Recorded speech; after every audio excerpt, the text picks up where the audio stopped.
You belong here. This was something that was said to the class during yoga the other day.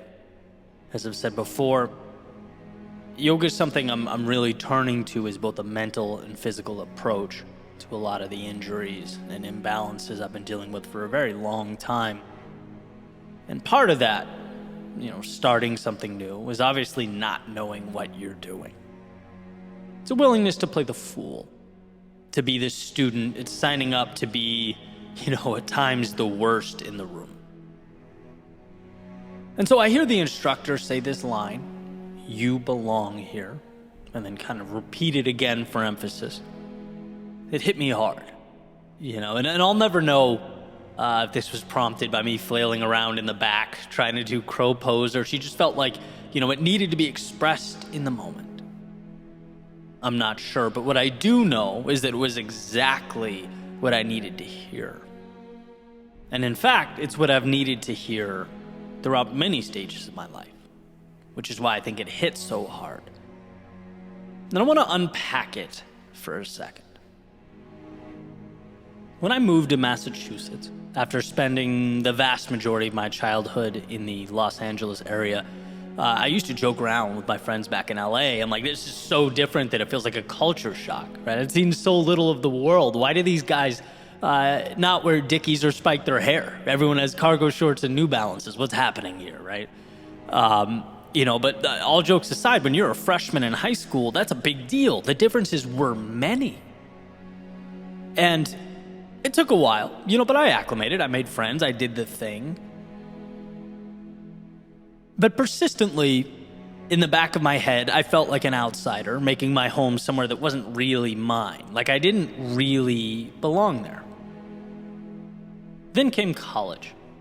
I went to a small private school where most of the students I knew came from prep schools and had somewhat of a more rigorous academic background than I did.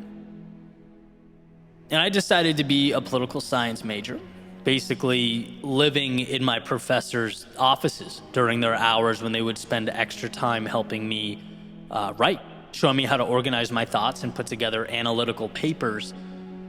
It was a long and stressful learning curve. And just like before, I figured it out, did fine academically, but again, never really felt like I belonged there. There were some of the same sentiments with, walking on to the rowing team, where many of the recruits had been doing it all their lives. Same thing in the corporate world, felt a little out of place. It was a feeling that, never prevented me from starting. I'd dive in, I'd figure it out, but there was always this lingering fish out of water feeling that I couldn't shake.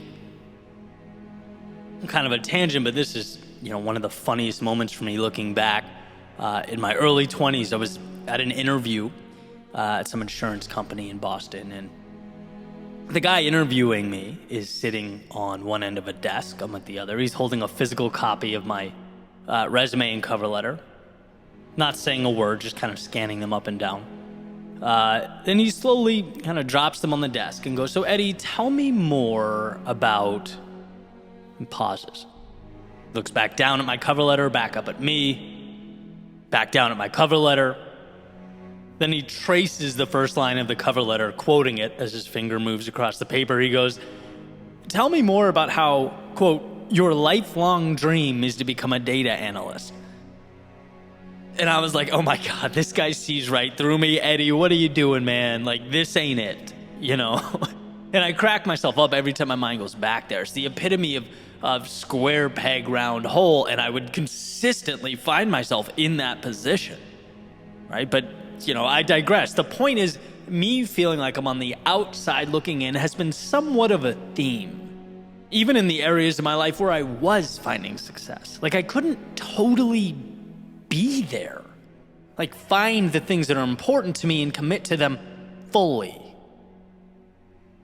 And I'd be lying if I said it didn't still exist today, right? I've worked like a madman for 10 years to build this company and this brand, and certainly I've seen some progress. In this industry, I've gotten to surround myself with some incredible people, and every time I walk into a room with folks that I've looked up to for years, I'm grateful. which is good, but sometimes too grateful, which is my entire point, right? At some point, you have to transform from looking up to into being one of, to give yourself permission to belong. And yes, you need to do the work, and yes, confidence is earned. But if you don't give yourself permission to do a thing, not kind of or sort of, but to fully, with all your heart and soul, be that thing, I think you'll always be leaving part of yourself on the shelf. It feels like, to me, a lingering defense mechanism. You can't be great if you're not all in. And part of growth has been reflecting and asking, hey, you say you're all in, but are you? Are you immersed? And that's what I want. I think to some extent that's what we all want, to not just do it, but be it. In a million years, I don't think my yoga teacher would expect that a words prompted a 10-minute rant, starting with my childhood on the West Coast, but man, did that comment create a light bulb moment for me. It set the stage for such a beautiful epiphany. It's like you've been doing the thing for 10 years. You've grown in so many areas, but have you given yourself permission to become what you're seeking? Not kind of, but pour yourself into it. It's who you are, the environment, the people, the variables, the ups and the downs, all of it is who you are. Just imagine what that freedom would allow. Go be the thing. More, fully. All you have to give. So yoga class this morning, showed up.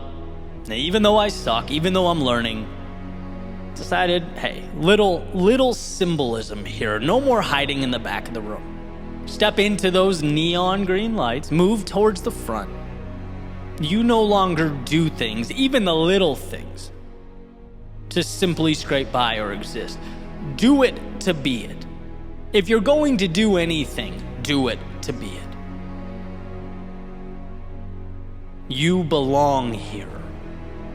Help me realize what being it really is.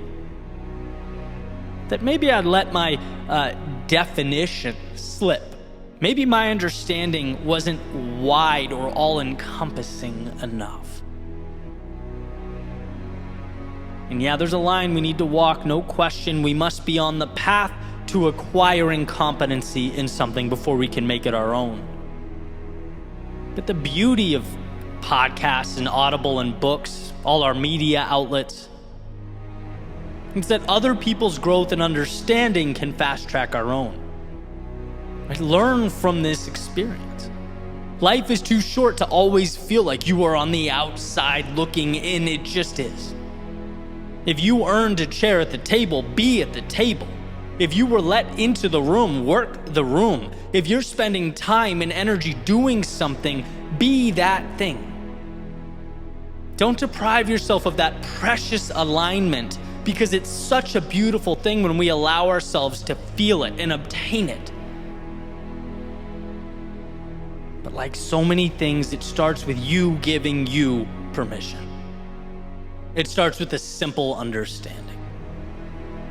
You may be new, you may be struggling, unsure, you might have a hell of a mountain to climb, a journey to travel. You might have extra work to do. You might have to add some things and cut away others. You might have to ask yourself the tough questions and accept the difficult answers. But you do, my friend, belong here.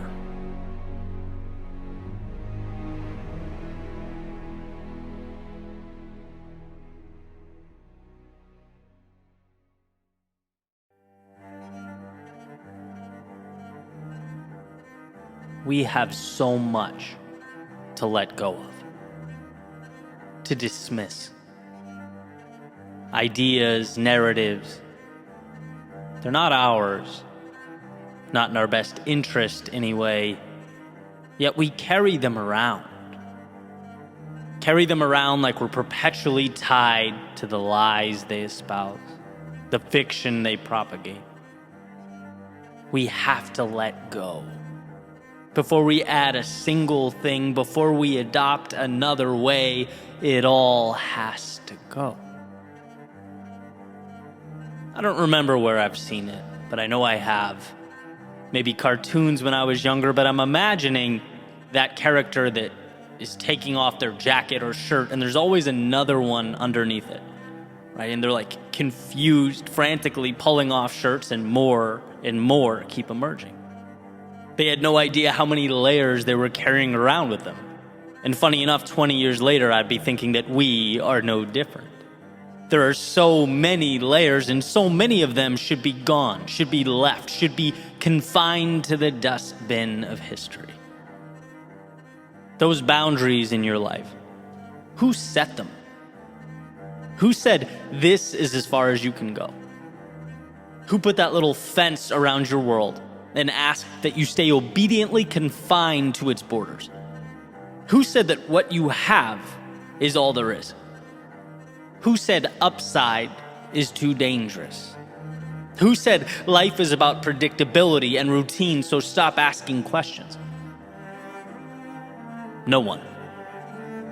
No one said those things. So hey, there's a start. Empty your pockets of the boundaries that are making life heavy. What about yesterday? Might as well take off that backpack, tip it upside down, and pour out the yesterday.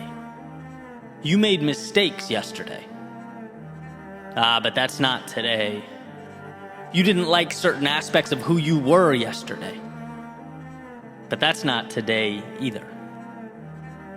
Your friends, maybe family, maybe others in your life knew you to be someone you don't think you are, or someone you wish you weren't.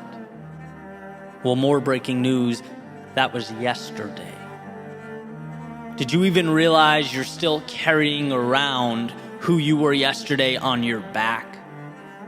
Your next step has a lot to do with now and very little to do with yesterday. So embrace and wave goodbye to those calendar pages you've already turned.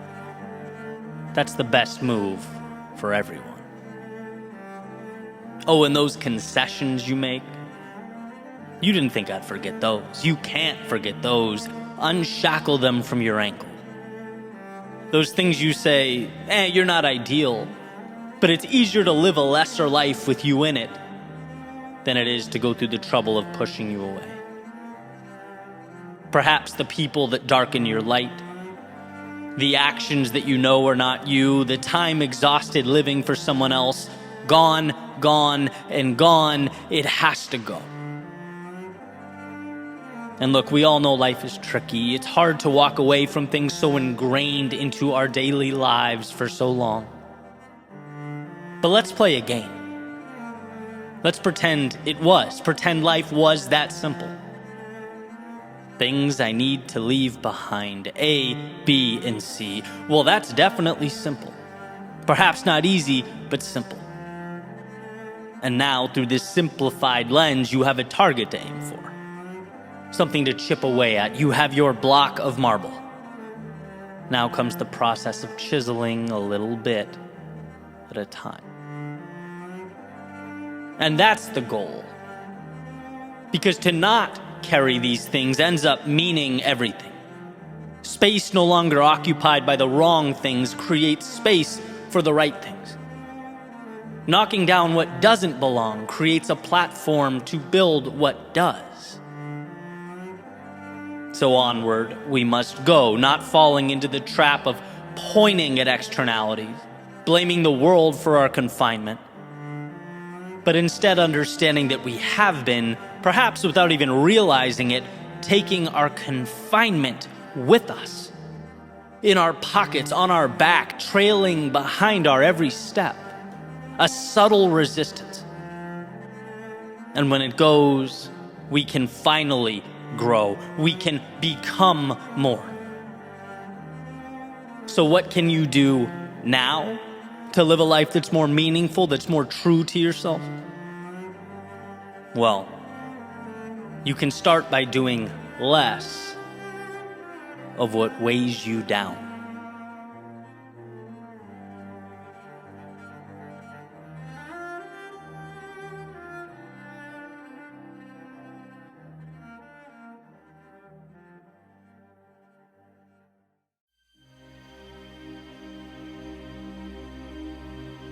There's a saying that just because you spent a long time making a mistake doesn't mean you need to continue making it. There's an incredible advantage in life for those who can separate past and future, who can recognize sunk costs and walk away from the past, move on to new things. But here's the challenge, right? Like so many things, our instinct is to preserve.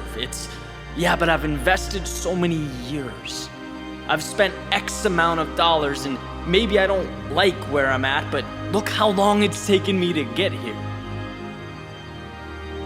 Well, here's the reality. That time is gone. That money is not coming back no matter what you do or what direction you take from here on out.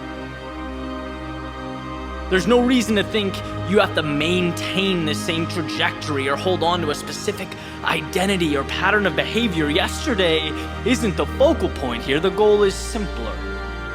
What matters now, and how will you get there now? You've grown, you've evolved, you've changed, and your targets have shifted, so why shouldn't you? The idea of sunk costs is so important because it's essentially realizing that you're not indebted to the resources you've spent or exhausted.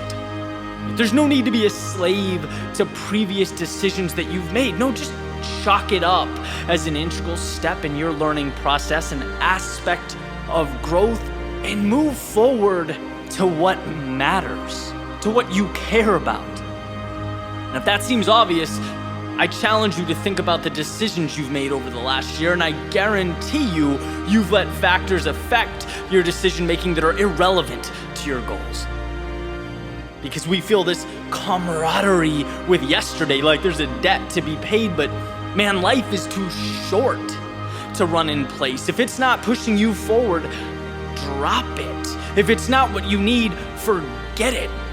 In other words, don't be one of those people that wakes up and makes the same mistake every single day because you've spent a long time making it. See, reality only exists in your head, and that's why it's beautiful. You can unlock the cell door and walk out. Don't lose sight of the greatest gift you have. The new beginning that lives in every second, where you can take a turn you've never taken before, remove the mask and play a role you've never played. Let that sense of excitement pull you to new things. Let go of what you can't change and pursue what you can. Forget the time spent. Think of now. Where can you invest now? Your surroundings didn't magically arrive. You chose them, and you can just as easily take that wheel and leave. Simple formula. What is best for you, and how do you get there? Not where you feel obligated to be or expected to be or pressured to be. Where do you need to be? Everything else is noise. Everything else is a rope keeping your ship on shore, and you are not confined to that harbor or yesterday's destination. You're built to chase the horizon, follow your curiosity into the sunset. You don't make decisions based on yesterday's story. You sculpt it with tomorrow's possibility.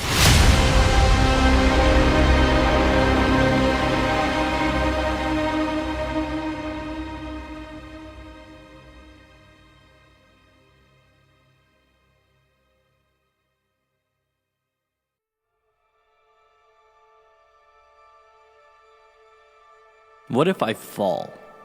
the man asks, looking nervously over the edge.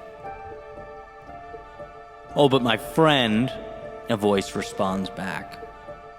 "What if you fly?"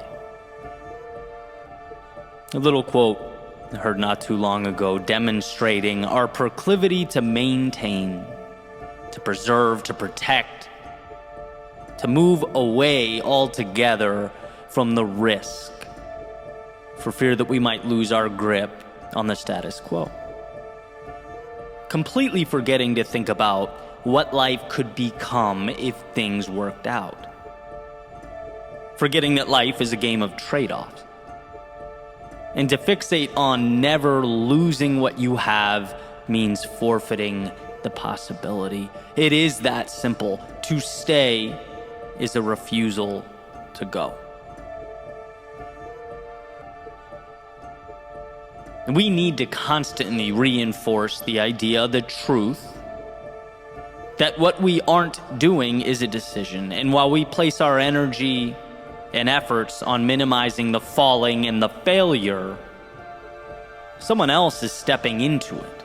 They're capitalizing on it. Falling again and again and again until they can fly. Because the danger is not in falling, it's in never taking to the sky. It's becoming only a fraction of the person you are capable of becoming, with the required sacrifice and courage. It's an understanding that we're not wrong for initially thinking small, playing to not lose, thinking only to protect. That's how human beings arrive out of the factory, right? Stock. And you can thank millennia of evolution for that. You're not weak for being scared. You're not less than for shaking when you stand face to face with the adversity of life. Again, this is what being human is. But what we also possess is the ability to understand these default limitations and transform them.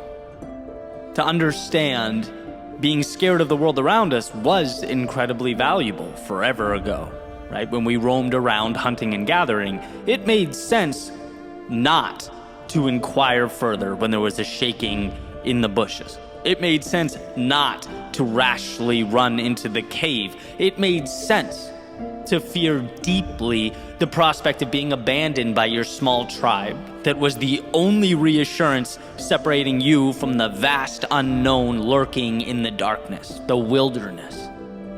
But anyone listening to this today must also understand that these biological drivers are outdated. The lions in the bushes are no more. The caves are generally metaphorical, and one's quote-unquote tribe should be carefully and methodically chosen, right? Civilization provides that cushion, and what a luxury.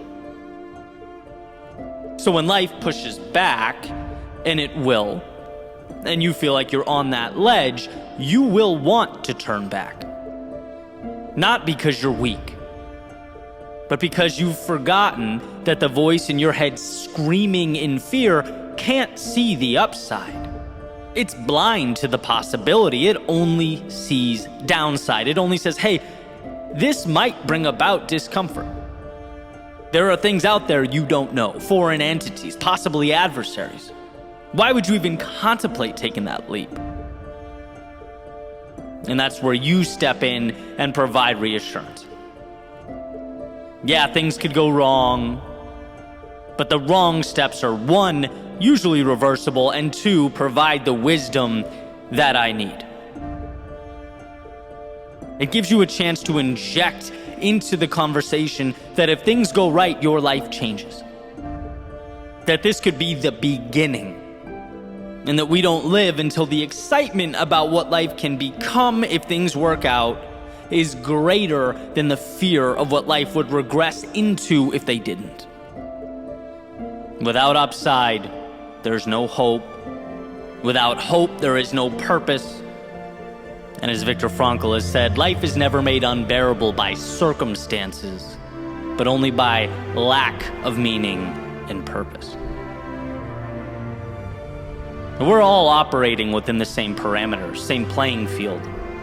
But the difference is, we have different soundtracks, interpretations, and narratives playing behind our eyes. He may see the world collapsing and spend the rest of his life mourning what is gone, while she may see this same devastation and bring herself to wonder, well, what can I build in its place? What can arise from the wreckage? Same circumstance, different storyline, different result. I often cringe when I hear mindset misinterpreted as this magical thing that becomes reality the second you close your eyes and make a wish. Like the law of attraction, as far as I'm concerned, is not magic. I think this whole song and dance is much simpler than that. We act in accordance to the things we believe. And if you believe you're not good enough, if you believe you're not worthy, if you believe more is out of the question, what incentive do you have to change? None. It's much easier to default to hating the world when that's your perspective. But when you can find the discipline, even for a moment, to pause and ask, well, what if things got better? What if my life could be more? That spark has suddenly given you a reason to take another step forward. It's made an argument as to why that discomfort just might be worth it. The magic isn't that you wished for it and so it was. The magic is that you saw it as a possibility, and in doing so incentivized yourself to move towards that outcome. It's hard to gravitate towards something that has not yet been built. It's hard to stand with conviction in defense of a life that hasn't yet materialized. But that, my friends, is the beauty and mystery of life. You don't get what you want until you start living like you already have it. Like you can touch it, taste it, like it's real. So when the journey feels impossible, know that you are on the right track. You're competing against some very formidable adversaries, your very DNA. You're competing against the people around you that don't understand. You're competing against the obstacles that make you question whether that conjured up castle in the air, existing only in your head, could ever come to fruition. That is some resistance. But as you step forward into the haze, your single, solitary acts of courage will begin to tell a story, to take shape. The once make-believe will become tangible. You'll see the pieces coming together, and you'll see yourself as the one capable of assembling them. An architect of sorts, a designer, one with courage and self-belief. The truth is, you will never completely mitigate fear. That will be with you forever. It's par for the course. You just need to remember that the power of purpose, of meaning, the value of upside and opportunity is greater than that nagging voice of fear. It's not about closing your eyes to who you are or where you've been. There's beauty in all that. It's merely about opening them to all you can become.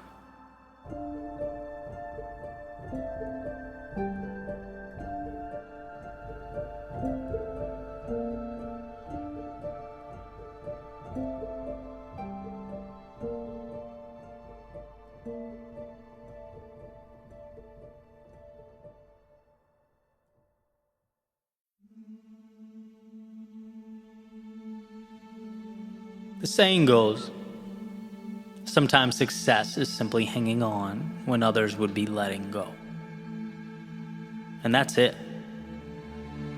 Holding on. I've spent a lot of time focusing on what I need to do,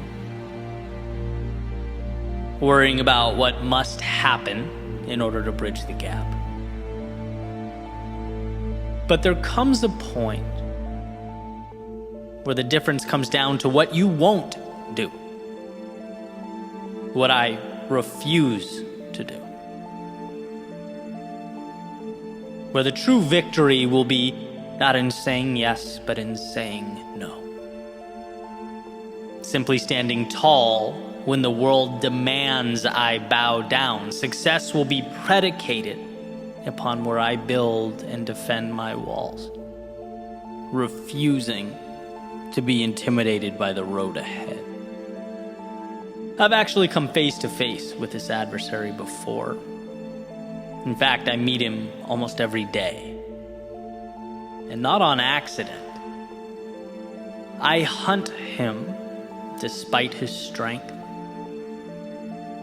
I pursue him even though he has the potential to harm. I do this again and again.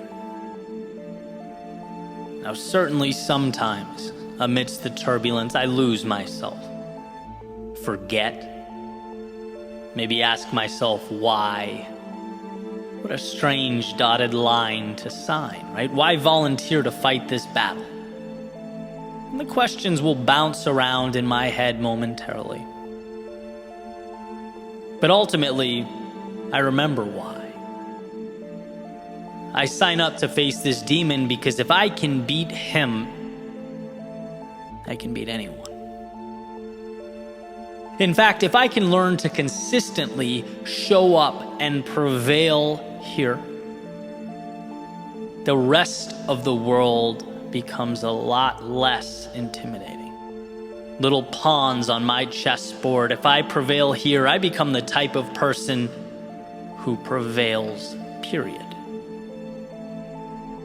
There's power in that. You seek out the monster to destroy the monster, and in doing so, remind yourself that destroying monsters is what you do. Life is full of them. In fact, we can't help but come into contact with them as we ascend to greater things.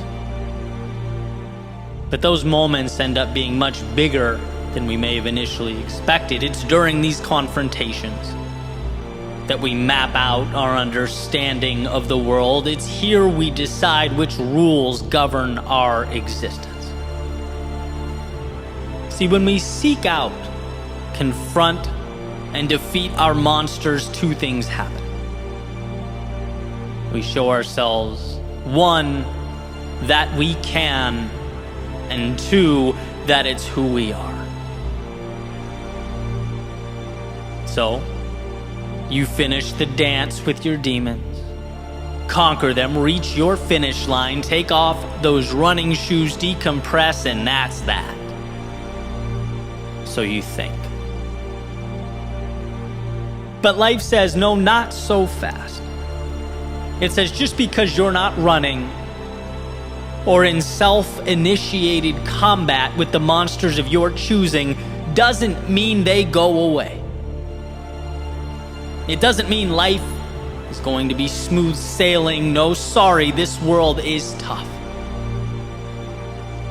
It's ups and it's downs, and those who successfully navigate its turbulence must be capable of handling that. And so the question inevitably becomes, are you? Are you capable of handling that? And there might be a world where you're unsure, but in this world, you've seen too much. You've earned your confidence. There was nothing trivial about all those steps you've taken, all those footprints in the sand, footsteps on the pavement. You weren't learning to win a race. You were learning to win at life. You were teaching yourself that, context aside, things you don't love will, from time to time, be dropped in front of you. And when the inclination is to run or retreat, you won't be lured in by fear's false promises, temporary discomforts. Because the world has been dropped in front of you before, and you found your way through it. When life feels like it's collapsing in on you, the walls crumbling down.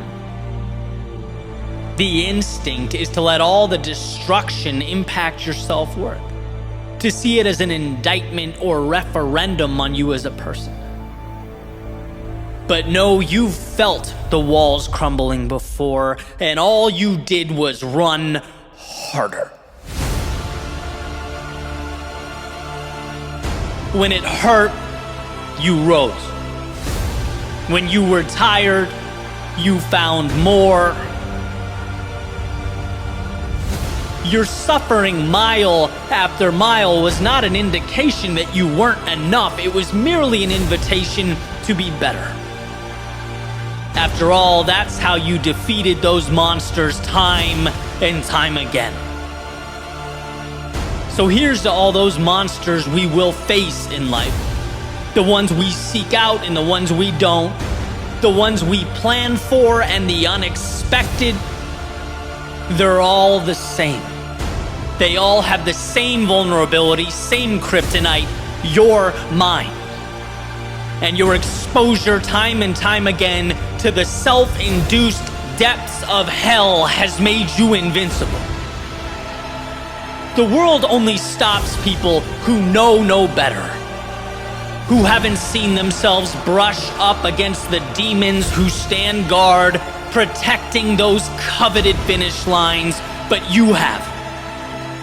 And where many bow down and declare their discomfort a catastrophe, you smile to yourself and call it just another Tuesday. It's been said that humans always follow through on who they believe themselves to be. Well, you have made yourself in your mind a slayer of dragons, conqueror of worlds, and that's why those steps matter. That's why all this matters. So next time you go hunting for that overly ambitious adversary of yours, and you find yourself face to face with him, tired, weak, maybe even temporarily unsure, remind yourself why you're here. Remind yourself that each step forward is a proclamation to the world that it's not about the here and now, it's about life. It's about defining who you are and ripping apart the world's limitations one by one. If you move forward here, you move forward anywhere. If you stand tall now, you bow to no one. And when the time comes, life hands you its problems and its obstacles, you'll stack them up and stand upon them. And so it's into the darkness of night, the chaos of battle you go, because that is, was, and always will be who you are.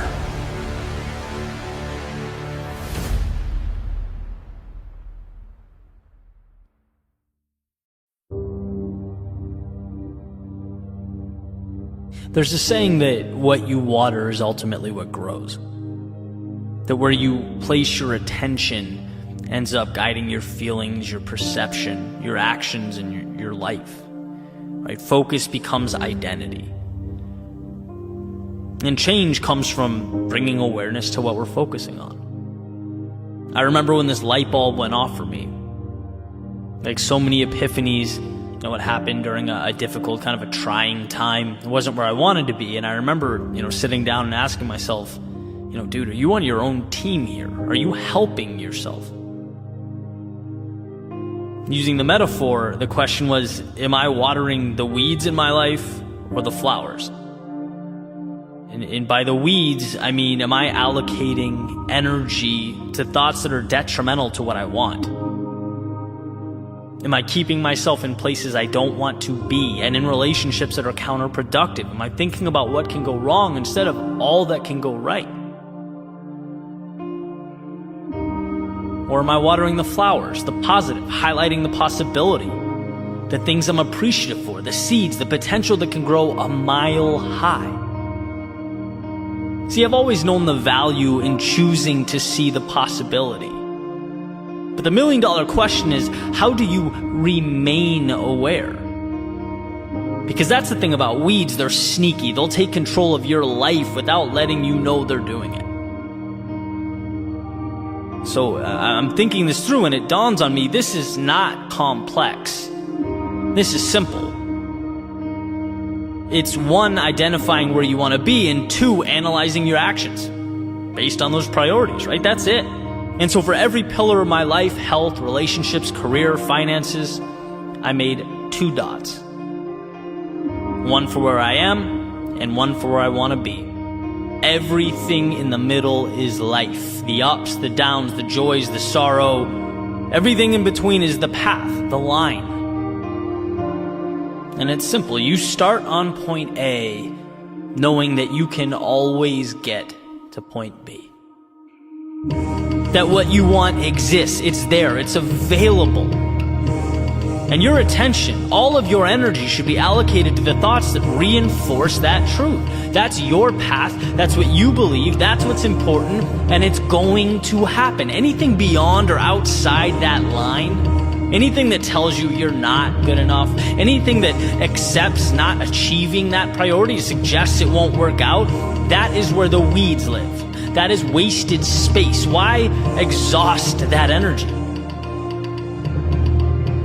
Right? To think, I'm not good enough to get this promotion. How does that help you get to your point B? It doesn't. Eliminate that thought, right? Point B always exists.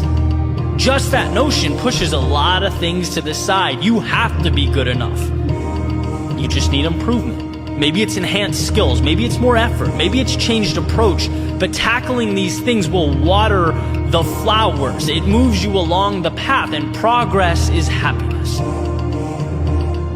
Right? For me, health is a big thing. I run all the time, but I'd like to be more fit. I'd like to eat healthier. There's room for improvement, and I know it's possible because that is my point B.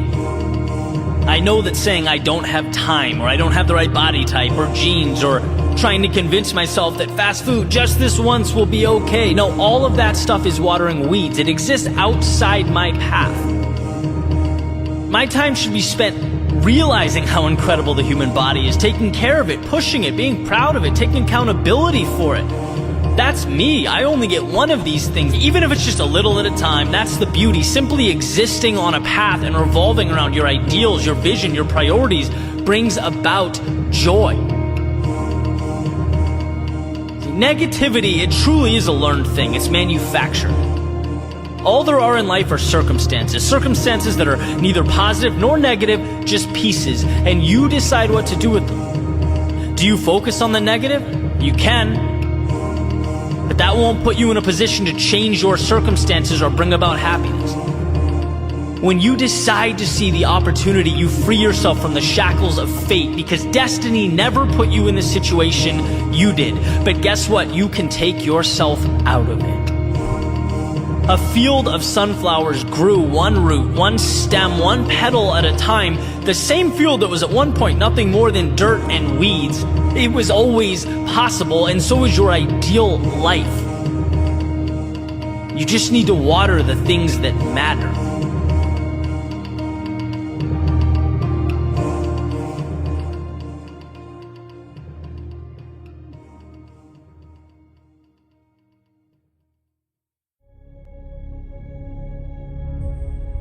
One of my favorite quotes is, sometimes success is simply hanging on when others would be letting go. The reason is that it reminds me how frequently the advantage is in not stopping. It's in consistency. It's in showing up.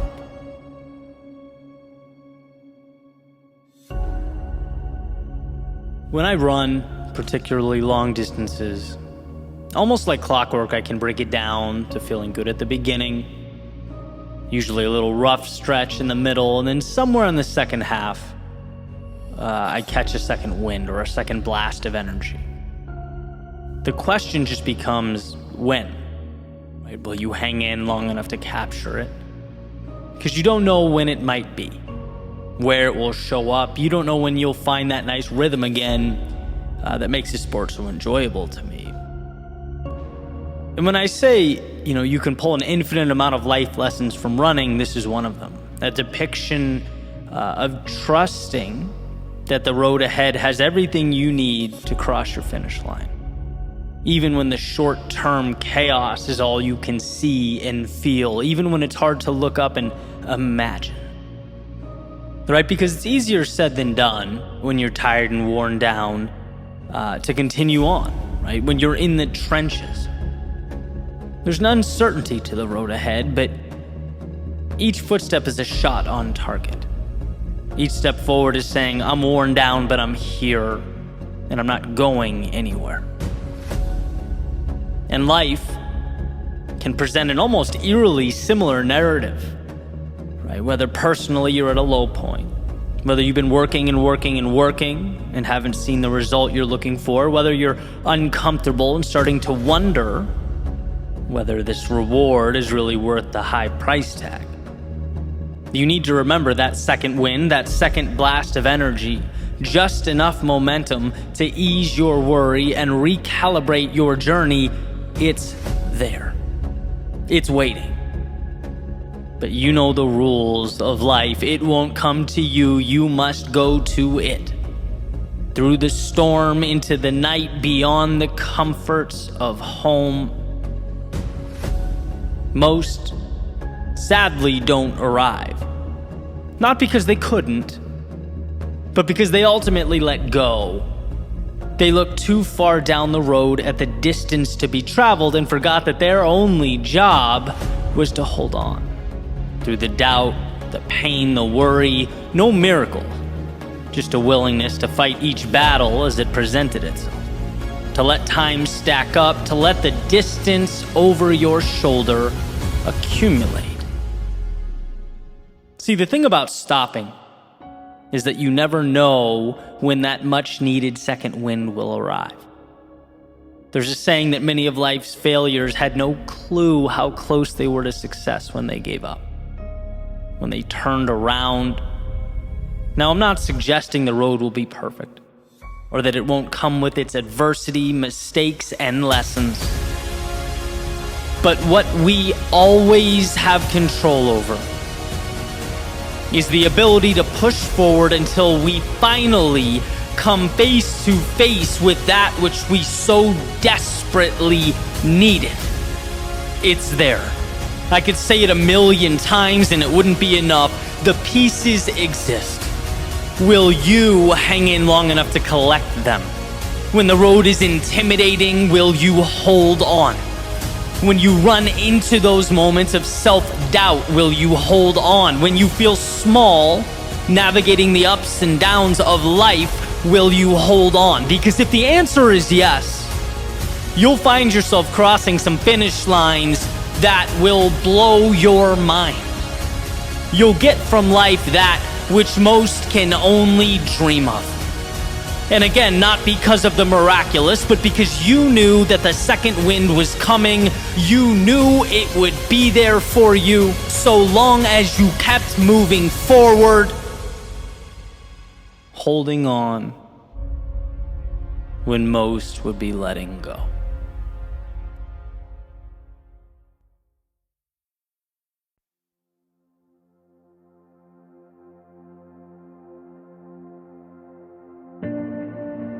The other day, I went to check out an open mic, and basically people sign up to share their short stories, their poetry, stuff like that. And I'm sitting there, soaking it all in, enjoying each one as they went up on stage. And eventually this girl makes her way up. The first thing she does is she tells the room, hey, I've never done this before, but I've always wanted to, so here I am. She takes out her phone, begins reading some of her poems. And pretty quickly, two things stuck out to me. One is she was brilliant. Just so incredibly talented that I'm thinking, man, if she keeps doing this, she's going to find herself in some crazy places. She's really going to make an impact. That was the first thing. And the second, as I sat there and watched, was that I noticed that her hands were visibly shaking. I was pretty close to this stage. And I could see this happening to the point where she had to place one on top of the other, right, to keep the hand that was holding her phone from bouncing around while she read. That's how visibly nervous she was. And immediately my mind went down this road, reflecting back on the moments I've had just like that, because man, I've been there, where you're both determined and terrified at the same time, but somehow the desire to try outweighs the fear just enough for you to find yourself in that exact situation. Just enough that you step into a foreign world, still wondering whether you made the right move, every step of the way, from the car, the building, onto the stage, until you hit the point where, okay, well, now you can't turn back. Now you're here, you can't leave. And the thing is, and this is what was so beautiful to me, she was never forced to do this at gunpoint. No one made her step into that chaos. It was self-created. She could have stayed home. She could have closed her journal or the notes app on her phone, and that would have been the end of that. But no, not today. Today, one yes would lead to another, and another, and despite the nerves, the sweaty palms, and shaky hands, she would open a new chapter in the story of her life. Prove to herself that she's bolder than she thought she was just a few hours ago. That there's upside when you confront those unknowns in life. And as I sat and watched, I was so incredibly moved, so proud, so impressed. Partly because I know that to many of the people in that room, it might not have looked like much. It's like, okay, great, round of applause for the new artist or poet. Welcome. But I knew the gravity of the moment. I understood how big it truly was. And regardless of what words came out of her mouth or how well they were assembled, that night was not about the performance. No, it was about new beginnings. It was about outstretched wings, opening one's eyes to the learned helplessness and pinpointing the opportunity that was simply waiting for that first step to occur. And see, that's what I want to emphasize. That's what I believe every single one of us needs to understand, to fully get. The biggest moves we make in life, well, it's easy to convince ourselves that they aren't necessary or worth it. The things that transform us hide themselves. A lot of the time, they don't feel urgent. They aren't life or death decisions. They can be the stages we never step on, the people we never talk to, the chances we never take. Because, well, what happens if we simply stay right where we are? Say thank you, but no thank you to those fleeting opportunities. Nothing happens, more of the same, and realistically, nothing is far less scary than all that other stuff. We don't fear nothingness. We don't intrinsically fear more of the same. No, we fear stepping onto the stage. We fear vulnerability. We fear messing up, looking stupid, being judged. And yeah, when you do nothing, you get to skip all that, avoid all that discomfort and that potential pain.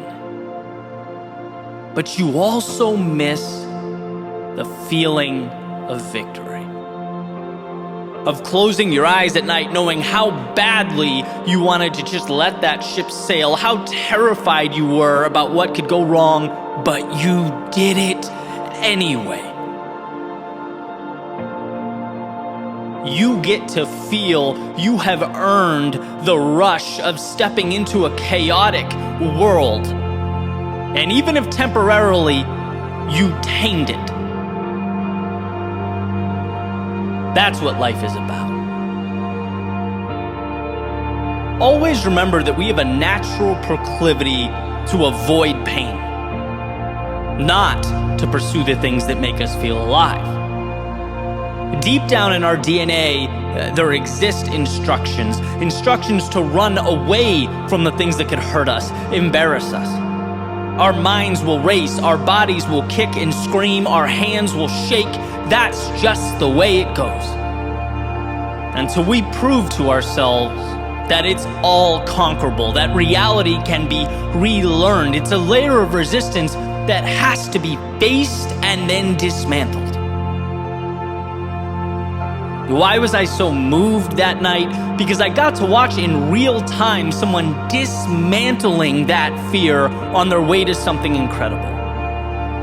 It's courage. Stepping into the arena, not for the people next to you or anyone else, but for you. Because you know there's more. You know that where you are pales in comparison to where you can be. I'm definitely one to look back from time to time and reflect, and I'll tell you what, I'm incredibly thankful for the hard times that shaped me, the challenges that were forced upon me and made me who I am. But beyond that, and perhaps even more so, the times I stepped out on my own accord, terrified and manufactured change. The times that the fear of staying the same eclipsed the fear of failure. The times I could have stayed home, woken up the next morning and lost nothing, but instead saw what there was to be gained and threw myself into that metaphorical fire so that confidence could be forged and new chapters could be written. Let's all remember how out of focus the present moment looks. Remember how inclined we are to look at life through a lens of scarcity. We are trying to avoid, but if you can, even briefly find the strength to step back and ask, what is there to be gained? You see that not going is the real danger. And those stages that seem arbitrary, that seem like optional stops along the way, well, they're just as imperative as the air you breathe. They are not some things, they are everything. We all hit a point where we look back on the roads we traveled and see the culmination of footsteps that have come to constitute our lives. And we want that moment to feel full. Like no stone was left unturned, like we put it all on the line. So will you step onto this stage of life? Stand your ground as the curtain opens, read your poems to a foreign audience. Will you share your voice even though it trembles? Because if you do, you're giving yourself permission to truly live, to feel. Look, we're not here for a long time. This is a very short ride. So why not give as much of yourself to the world for as long as you possibly can? Why not step out knowing that the difference between nothing and everything is what you do with shaky hands?